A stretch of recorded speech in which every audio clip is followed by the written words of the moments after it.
My story begins in the summer of 2017.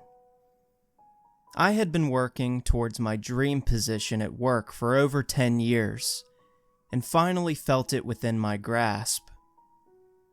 Walking out of the interview for it, I knew I was going to be picked. They hired me 2 days after, and I've been working happily ever since. The new position came with a hefty pay raise, which was only one of the big benefits. The other benefit being a company house. I couldn't believe it when they told me. Nothing about the position description stated I'd be getting free housing, but I wasn't going to complain. I was sent the address and was told I could move in anytime I like. Or not at all. The choice was mine. Nothing seemed off or sinister about it at the time, and honestly, I don't think the company actually knew the history behind the area. I talked it over with my wife, and we decided to take it. They said it was a large house set back in the woods about 25 minutes from my workplace. We had just welcomed our first child not 4 months before, and we figured the space and location would do us some good. I hired a moving crew, got everything packed, and off we went. The day we arrived, it took us a full 3 minutes to even drive down the long, winding driveway to the house. They told me it'd be a house, but I would actually call it an estate. The place was enormous and completely set back on its own. There was an enormous flower garden in the path, twisting and turning with beautiful plants all around. A long greenhouse spanned the length of the yard on the left side, filled with growing vegetables that we could take and eat to our pleasing. My wife and I were in awe of the whole place. It felt serene, peaceful beyond belief. It only took us a few days to settle in, and I didn't have to start work for a few more weeks. The house was actually bigger than anything we'd need. 5 bedrooms, 3 bathrooms, and an entire basement. It wasn't finished, but it was very clean and the perfect place to store our unused things. The whole house was eerily clean, almost like someone had been taking care of it for a long time. I thought it was most likely the company, waiting for someone to move in. One afternoon, while the missus and kid were taking naps, I decided to roam the grounds. I got my hiking boots on, and off I went. The place was completely surrounded by trees and brush, but it was very kept. The greenhouse was glistening clean, and the veggies were delicious. The flower garden was wonderful, and made the grounds smell great all day. I was walking around the corner of the house when I saw what looked like a small path in the trees. It was a little out of place, just a little dirt path that looked almost like an animal trail. I walked to the edge of the woods, and that's exactly what it was. It looked like someone had walked it so much that the ground had worn its own little path. I followed it back a while when I froze. Before me laid 2 graves, dusty and dirty, with broken headstones. They were worn so bad that the names couldn't be read, but I could catch a bit of a date. 1862 to 1880 something, and 1880 something to something unreadable. Why was there a lone grave out here? Was there someone who visited it often? It would make sense with the amount of use the trail has seen. I was entranced by the stone when I heard a blood-curdling scream. Someone in the woods passed the grave. It scared me so bad I tripped over myself trying to hightail it out of there. I ran back towards the house and found my wife and child standing in the backyard looking for me.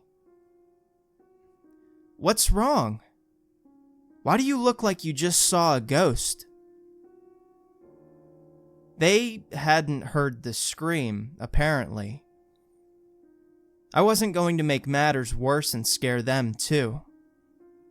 So I told them I thought I saw a bear, but it was nothing. She eyed me inquisitively, but took my explanation. We went back inside to have an early dinner, and the night went by smoothly. The next morning, we woke up and I decided to grab some vegetables from the greenhouse for breakfast. Nothing goes better with eggs than some spinach. I crept downstairs so the others could sleep a while longer, threw on a robe and some sandals and headed out the door. As I walked towards the greenhouse, I heard something. It sounded like a low, patterned humming. Creeping closer, I could make out that it was a woman's voice, humming some kind of song. It was beautiful, soft, and almost mother-like. I could make out a dark figure through the frosted glass walls. I called out to it, "Hello?" The humming stopped. I walked slowly to the door and peeked in the entrance.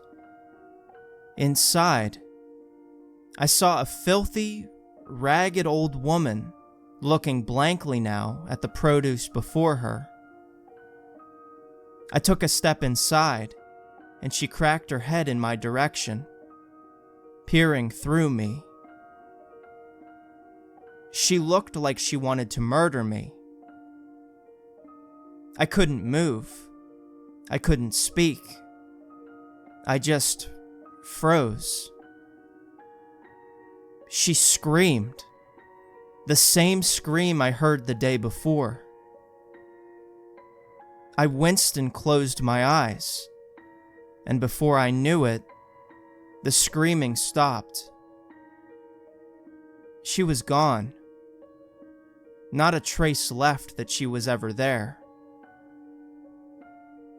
I grabbed what I needed and sprinted inside. I wanted to call the police. I should have called them, but there wasn't a good explanation for it.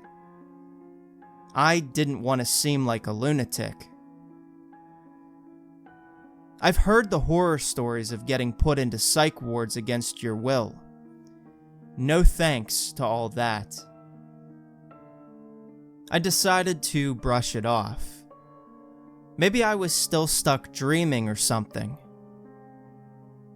I made breakfast, brought it up to my wife, and got on about my day. The grass needed to be mowed. It was almost the only thing that needed cleaned up on the whole property, except the destroyed graves. I figured maybe I could clean those up too. I got the mower out of the little shed and was going to start, when I saw an old man walking up the drive. He called out to me first, asking if I was the new owner of the home. No, I don't technically own it. My company pays for it. He cut me off before I could finish. Oh, I know Redacted owns it. They've owned it for more than 100 years now, he said. I couldn't really believe what he was saying. The house was over 100 years old? It looked immaculate. There's not a thing wrong with it. Excuse me, you said 100 years? That can't be right. The house is perfect. Oh, I know it's perfect, he said. It's perfect because she keeps it perfect. She's the best housekeeper there is. Again, he wasn't making any sense. Who is this guy? There's not a house around for miles, so he's definitely not a neighbor. Who is she? Are you talking about the old lady I've seen around here? Does she still live on the property? I asked. Oh, she's on the property, but she's not living. She's the previous owner of the house. This was her home, alongside her husband and child. Her name was Constance. The old man stood there for over an hour describing the situation of the property to me. I had to sit down at some point, getting dizzy with everything he told me. The house was built back in the 1870s, around 1877 to be exact. Constance and her husband had just had a child and decided to build the home for their family. Her husband had more money than they could ever need, coming from an oil family.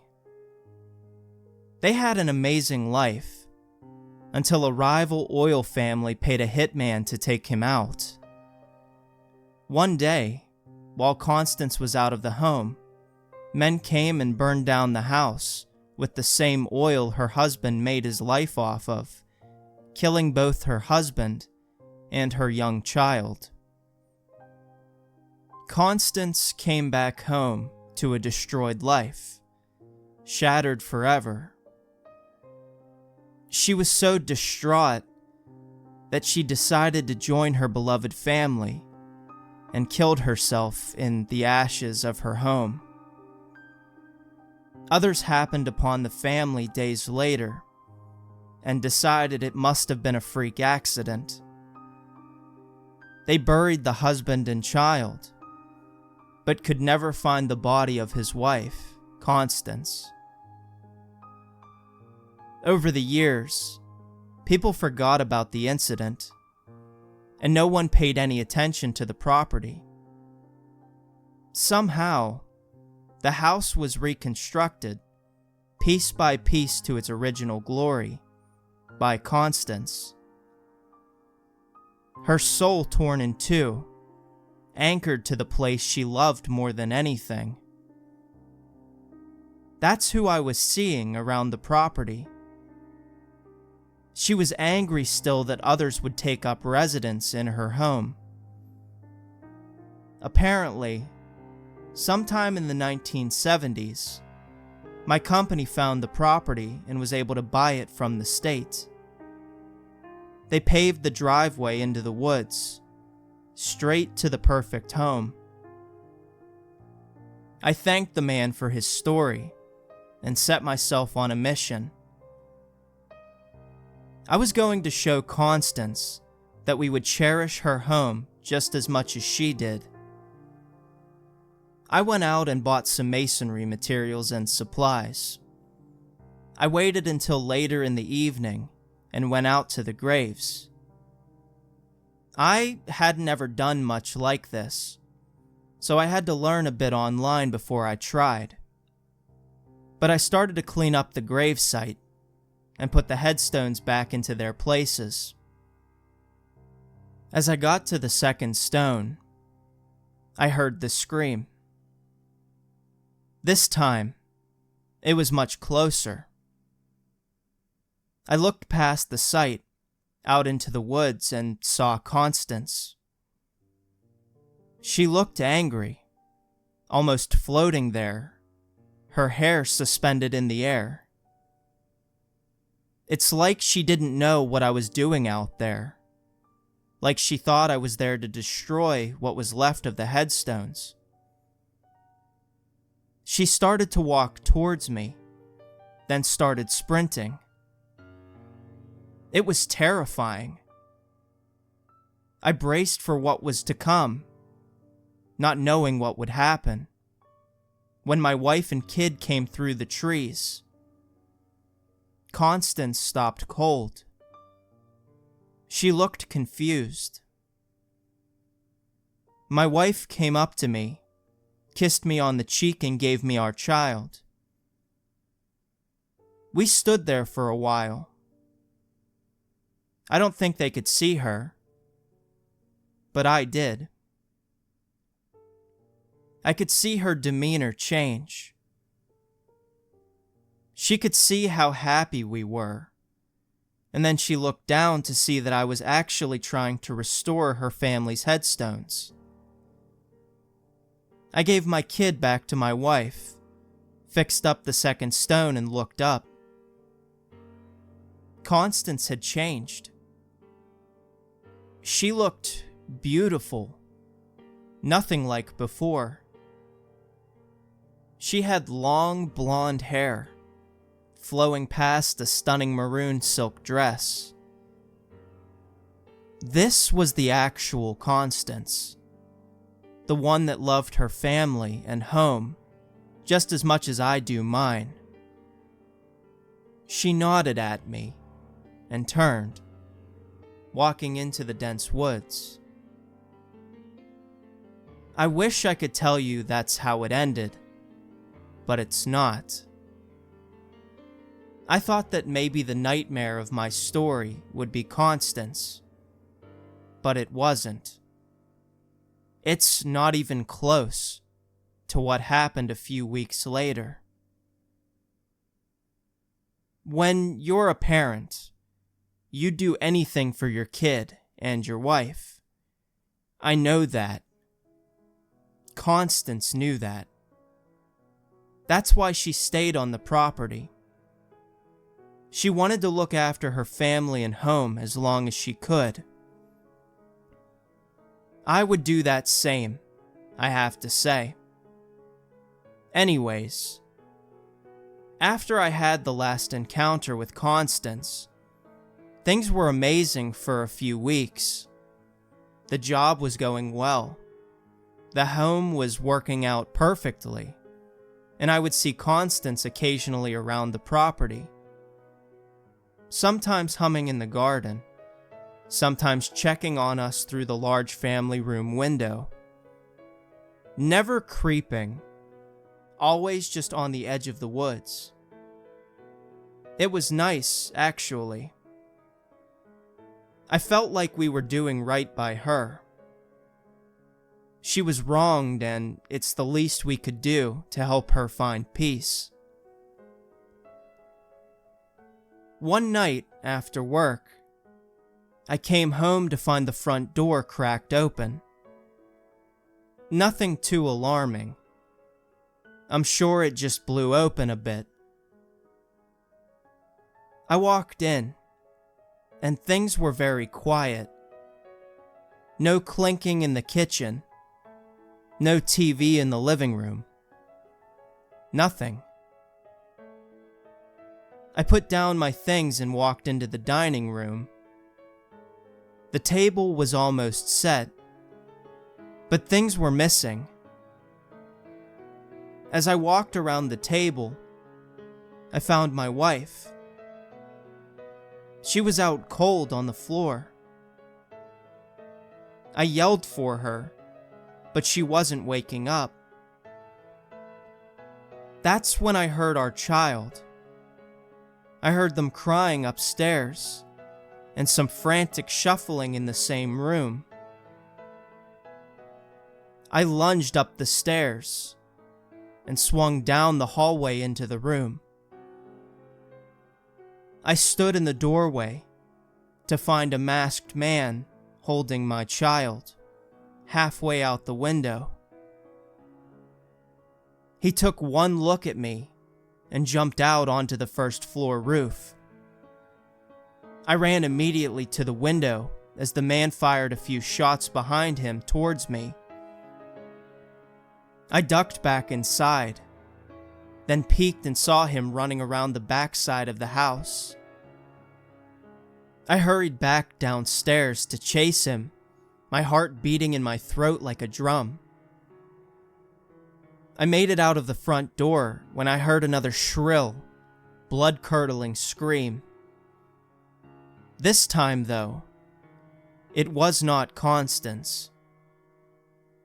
I dashed around the side to find our child laying in the grass, not a scratch on him. In front of me, through the woods, I could hear branches snapping and the now faint screaming of the man. I knew it was over. I knew we were going to be safe. My wife had woken up from the ruckus upstairs and outside, and had called the police before coming to look for us. She ran over and embraced us. Apparently, he had only knocked her out before she had time to scream, so he could make his way upstairs. The police arrived and we gave our report. I told them that I thought maybe I scared him off and he left our kid laying in the grass. They decided to look for him in the direction I last saw him running. What they found was short of a horror movie. The man was impaled on a tree, about 3/4 of the way up.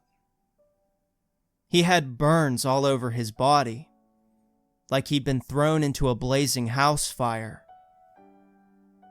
It took some poking around, but apparently this same man had been taking kids from different states for a while, and sadly, none of them ended up as lucky as mine.